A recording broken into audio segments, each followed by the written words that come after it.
Hey everyone, welcome back to the channel. Today we're going to install a Webasto gasoline heater. So upon opening the box, it's just a little bit overwhelming with everything that comes in it. You got the heating unit, this for the fuel extractor. I'm not going to use that, I have an auxiliary. And then you have a mess of cords, exhaust hose, inlet, outlets, the Bluetooth thermostat. And yeah, it just looks like, there's the mounting kit down here in this box. It just looks like a lot, but it's actually pretty simple. I'm going to go through it step by step to make it as simple as possible. So if you have an Econoline van like I do, this is an E-350 1994 high top.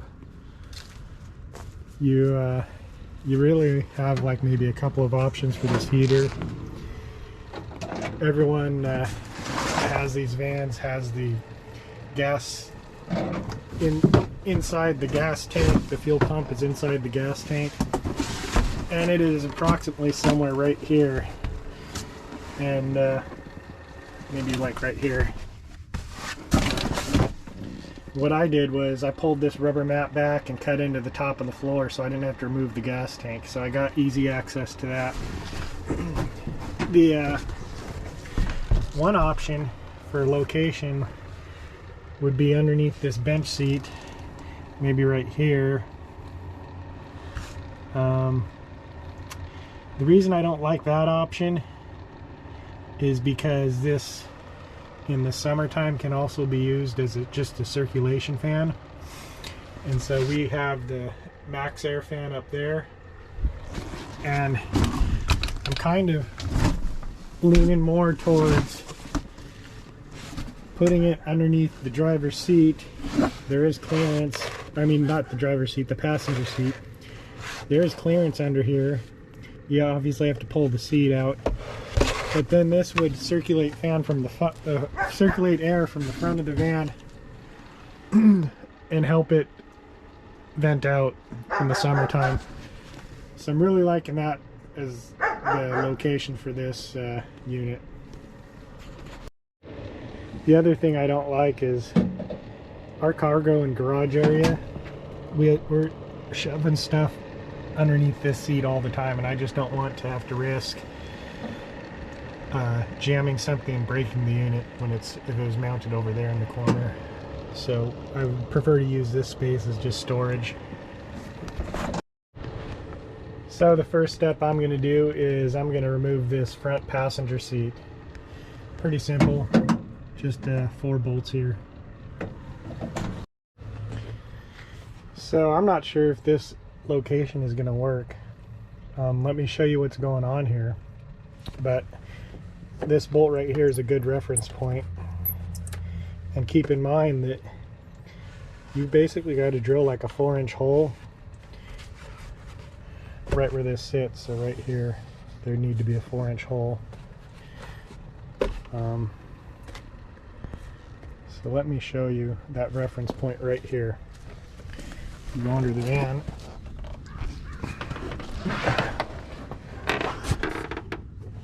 and that's it. Let's see if I can point at it. That right there. And so about 4 to 5 inches over, you have the frame where you would be drilling to mount the unit. You would be right on top of this frame. And then on the other side of the frame, you got some kind of heat shield plate. And so I'm not sure, and then you got the exhaust here. So I'm not sure I want that heater right here. I'm going to take a look at another option.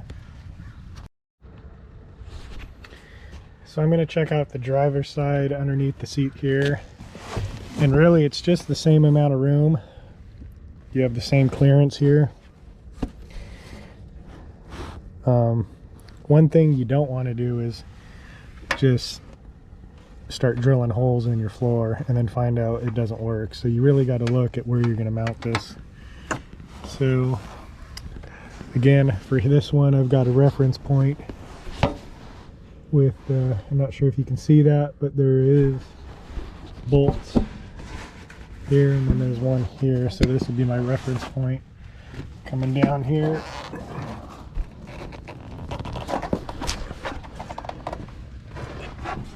And there it is. That's the bolt. So you again have the frame in the way.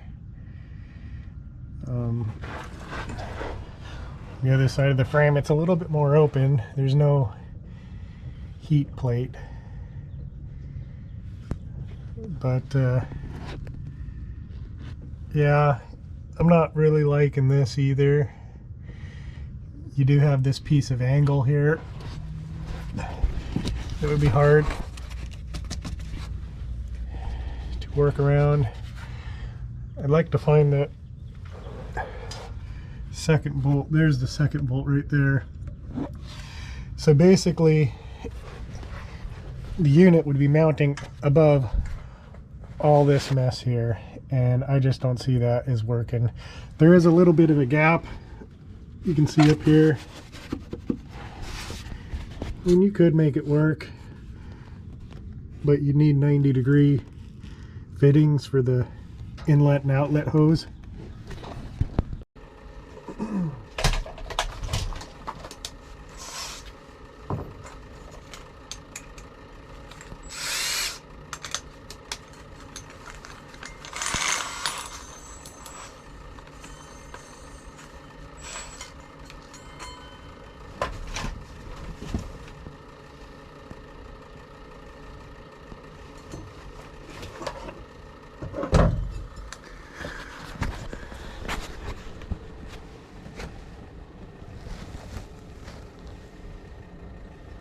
So like I said, just right on top of that frame, but I think we're going to be able to sneak the hoses down there, the tubes down.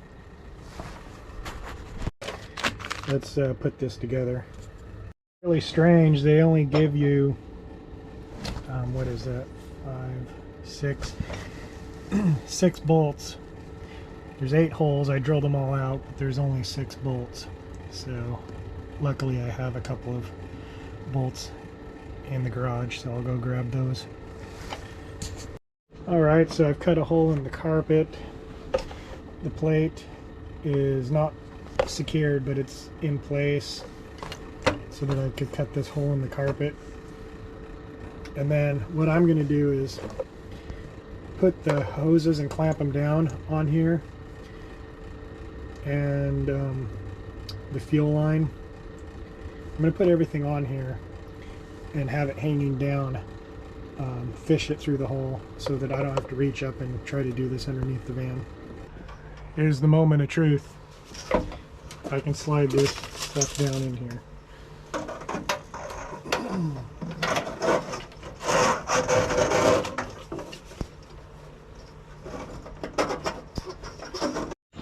So this is going to work.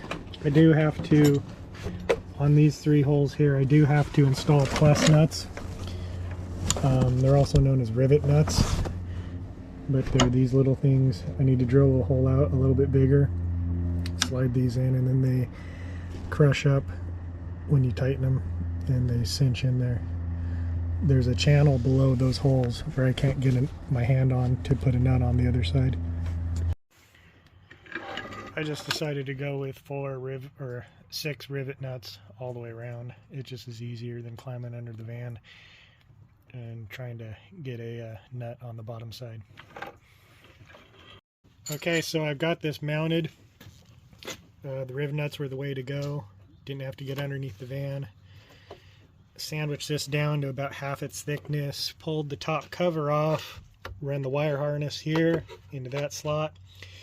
Probably going to mount the hose here, plug the seat back in, and I could potentially just put the seat back on because I don't think I'll need to get back into this. So this just pushes in. There's a plastic piece that it goes on this side and it clips in right here. So you push it down until that plastic tab clips underneath this.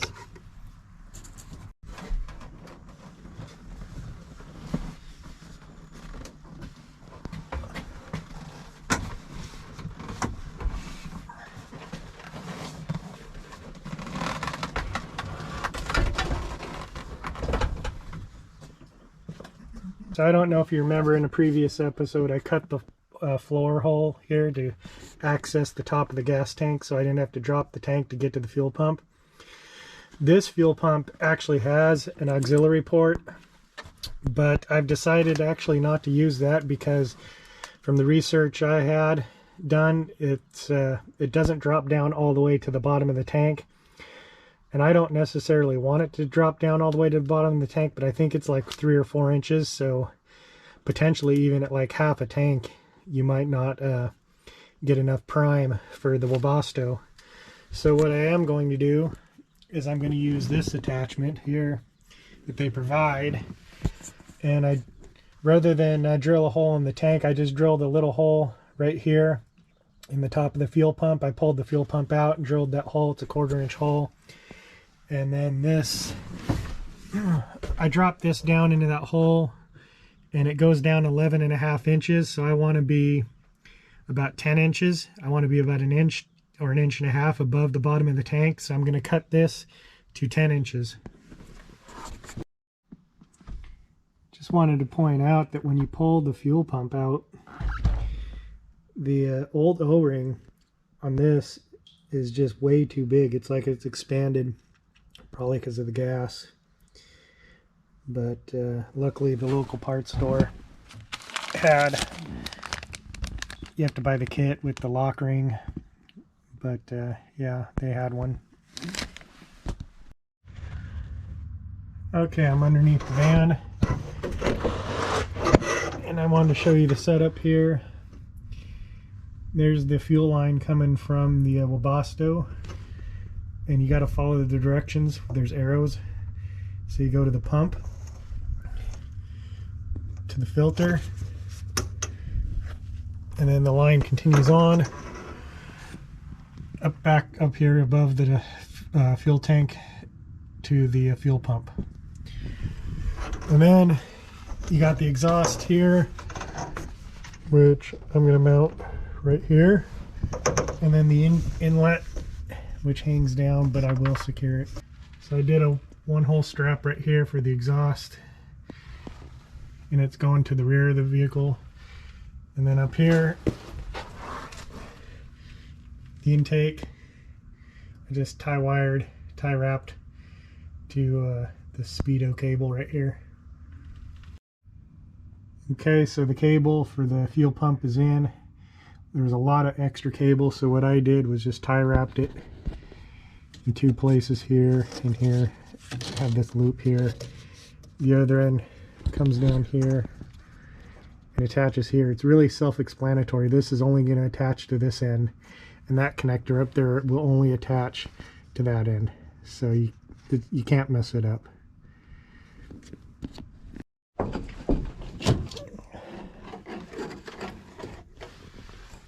So I'm routing the wiring harness.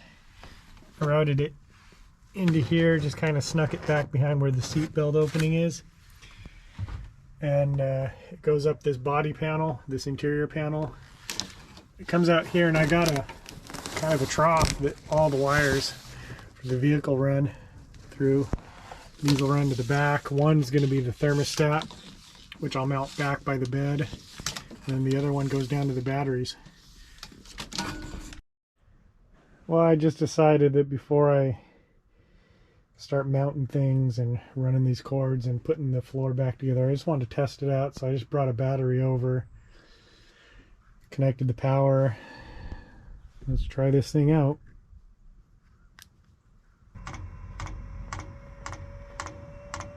So you can hear the fuel pump.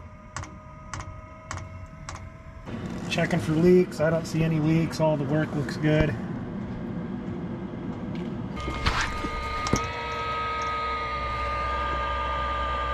I don't see any leaks. these leads, this harness isn't long enough, so I'm going to I got some 14 gauge wire and some butt splices, so I'm just gonna lengthen this, and these ring lugs are too big for my panel anyways, so I got to cut these off no matter what. Butt splice is crimped on. I'll slide up the heat shrink and shrink a heat shrink tube on. A heat shrink is on, and I'll move on to the next lead and then run this back and hook it up to the 12 volt DC panel. If you're wondering what all this other mess is, it's just fuses. They're just inline fuses, and nothing that needs to be hooked up. They do have little clips here that you could actually screw this up to a panel in your van if you wanted to, but I'm just going to leave them hanging loose by my 12 volt panel. Crimped on 2 ring lugs, the appropriate size. Shrink tubed them down. You may remember my 12 volt panel. I have the negative bus bar and then the positive terminals. I'll add it to this one here, but I'll add a fuse. Okay, I got the unit running, and it's I think it's the only thing drawing anything right now, so we're right at 30 watts. It was hovering around 29 watts. So approximately 30 watts is what you're consuming here. And if you look, this is Bluetooth, so if you pull up the Bluetooth, or if you download the app, you can operate this off of your phone. And the Bluetooth app shows here that I'm getting 2,000 watts of heating. So, and I've got it cranked up and it's pumping out some hot air. It's working pretty nice. 66 watts with both the Air Max ceiling fan and the Webasto heater just on ventilation mode. So that's not a lot. We could run that for a while, and it's really circulating air through the van. So even as just an additional fan, I'm pretty impressed with it. So not only is the Webasto good for heating, but it's also making a significant difference just for ventilating air through the van. So the smart temp is mounted here. It's on vent mode. It was 96 degrees when we first started, and it's dropping down. This is after having been on for about 2 minutes. And I got the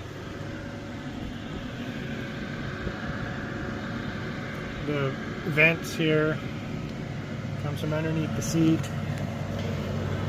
This is a good install location for this 1994 Econoline E-350. And this is blowing air pretty good. It's got a good velocity. And I've kind of got it directed so it just circulates it right up through the van here. It's cooling it right down. And so that's interesting. I started installing this Webasto here like a month and a half ago, and really never did a video to kind of summarize the installation. But now we're into April, and back in February it was cold, and it heats the van right up. It's good. I really like it. And also for ventilation, it's doing a really good job. So it's a dual purpose unit. I do highly recommend it. And this install, as you could see here in the video, there's a few things that I came across, like I initially wasn't going to use that rod that they provide for the fuel pump to attach to the gas tank. Then as I progressed through the video, you probably noticed that I actually did drill into the top of the fuel pump and inserted that rod, because it just made everything easier. I had all the right fitting sizes, and for me to attach to my auxiliary port on my fuel pump, I would have had to go and buy more fittings and wait on those parts. And then also that auxiliary port, I think, goes all the way down to the bottom of the fuel tank, and I didn't want that. I didn't want to have the chance of running the tank dry when I'm running this, so I used that gathering tube, and I cut it to the exact length that I wanted, so it left me maybe 1.5 inches above the bottom of the tank, so that I wouldn't risk running the tank dry when you're up in the middle of nowhere near a gas station. I've heard that this unit, I haven't tested it, but I've heard that this unit actually just consumes about 1/2 gallon for 10 hours of use. So that's really efficient, really affordable. I'm pretty impressed with this. Also, you may have noticed that I had a tough time finding where to mount this. And initially I looked underneath the driver's seat and looked underneath the van. I took a good look at it. I didn't really like what I saw, but it did fit. It works in there. You didn't have to get 90-degree fittings on the exhaust and inlet, and overall I'm pretty happy. It worked right there. So in summary, it's a good install. It's a good purchase. I highly recommend this for you camper builders. And that's going to be it for this video. Until next time, see you guys later.